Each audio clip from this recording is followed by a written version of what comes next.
아직도 월급에만 의존하고 있으신가요? 회사가 언제까지 나를 필요로 할지도 모르는데 우리는 회사에서 너무 많은 시간을 보내잖아요. 야근이요? 번개 모임이요? 일하다 보니 눈치를 보게 된다고요? 그럴 필요 전혀 없어요.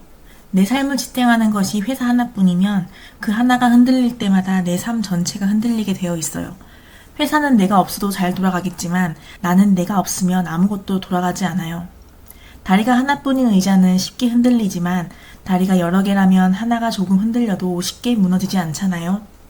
오늘은 나를 지탱해줄 현금 흐름을 늘리는 방법에 대해서 이야기해 보겠습니다. 가장 먼저 기본이 되는 것은 본업입니다. 월급은 여전히 가장 안정적인 수입원입니다. 본업에서 들어오는 현금으로 생활비와 저축을 해결하고 그 위에 작은 사이드 프로젝트를 하나 얹어가는 방식으로 시도하면 훨씬 안정감이 있게 도전할 수 있습니다. 처음부터 목표를 퇴사로 잡기보다는 회사 안에 있을 때 내가 회사 밖에서도 돈을 벌 수 있는 사람인지 실험해 보는 거죠. 하나의 부업을 크게 확장시키고 큰 돈을 버는 사람은 재능, 운, 타이밍이 필요할 수 있어요. 하지만 월 20만원, 30만원 정도의 부수입은 엄청난 재능이 없어도 작은 시도만으로 충분히 만들어 볼 수 있다고 생각해요.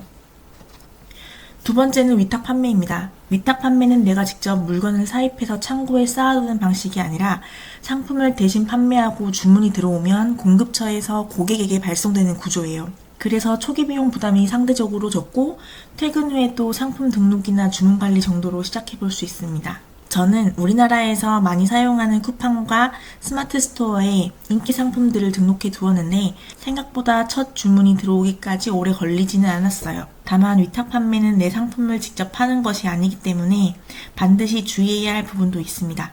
특히 지식재산권, 상표권 침해, 상세 페이지 이미지 같은 부분은 꼼꼼하게 확인해야 해요.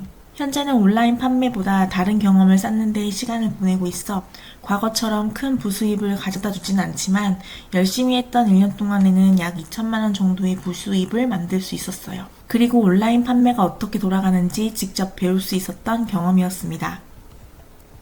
세 번째는 중고거래입니다. 저는 위탁 판매를 하다가 이거 좀 팔리겠다 싶어서 저렴할 때 대량으로 사둔 물건들이 있었는데요. 그런데 예상과 다르게 재고로 남은 물건들이 꽤 있었습니다. 지금은 그 물건들을 중고거래 사이트에 하나씩 판매하면서 소소한 현금 흐름을 만들고 있어요. 또 한때는 당근마켓에서 책을 저렴하게 구매한 뒤 중고 서점에 다시 되파는 방식도 시도해 보았습니다. 적게는 한 달에 1,000원에서부터 많게는 10만원 이상의 현금 흐름을 만들었고 시작한 지 2달 정도 지났을 때에는 손익분기점에 도달했어요.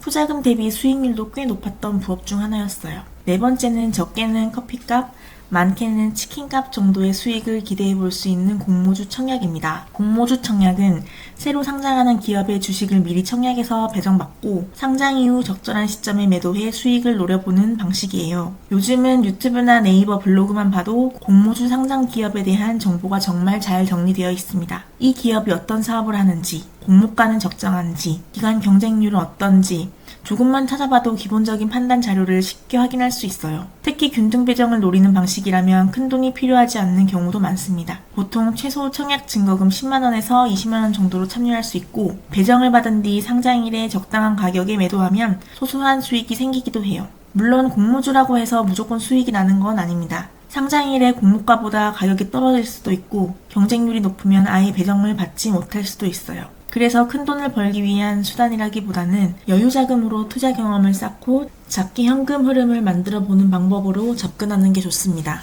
마지막은 앱테크입니다. 앱테크라고 하면 보통 설문조사, 출석 체크, 광고 보기 같은 것들이 많이 떠오르실 거예요. 그런데 솔직히 저는 이런 방식은 오래 지속하기가 어렵더라고요. 매일 앱에 들어가서 확인하고 버튼을 누르고 설문조사를 찾는 과정이 생각보다 손이 많이 갔습니다. 그래서 저는 제가 이미 하고 있는 습관과 연결되는 앱테크를 활용하고 있어요. 평소 러닝이나 걷는 걸 좋아하다 보니 뉴발란스 포인트 적립이나 웰컴 저축은행 워킹 포인트처럼 걸음수와 연동되는 포인트 적립을 하고 있어요. 런데이와 연계해서 튼튼머니도 적립하고 있습니다. 튼튼머니는 스포츠 활동을 통해 1인당 연간 최대 5만 포인트까지 적립할 수 있고 약국이나 병원, 스포츠 용품을 사는 데에 사용할 수 있어요. 큰 돈은 아니지만 어차피 걷고 어차피 뛰는 활동에 포인트 적립을 붙이는 방식이다 보니 부담 없이 지속할 수 있다는 장점이 있습니다. 부수입을 만드는 방법은 거창한 비밀이 있다기보다 많은 사람들이 이미 말하고 있는 작은 실행에서 시작되는 것 같아요. 처음부터 완벽하게 하려고 하면 아무것도 시작하지 못하겠더라고요. 상품 하나를 등록해보고 중고 물건 하나를 팔아보고 공모주 청약을 한번 해보고 걷기 포인트를 모아보는 것처럼 아주 작은 시도라도 괜찮습니다. 그 작은 시도가 쌓이면 언젠가는 나만의 수입 파이프라인이 될 수 있으니까요. 혹시 여러분은 오늘 이야기한 것 중에서 어떤 부업이 가장 현실적으로 느껴지셨나요? 이미 하고 있는 부업이 있거나 도전해보고 싶은 파이프라인이 있다면 댓글로 남겨주세요. 저도 계속 새로운 부수입 방법을 직접 시도해보고 그 과정과 결과를 솔직하게 공유해드리겠습니다. 앞으로 저와 함께 하나씩 도전하면서 우리만의 수입 파이프라인을 만들어 가봐요. 오늘 영상이 도움이 되셨다면 구독과 좋아요 부탁드리고요. 다음 영상에서 또 뵙겠습니다.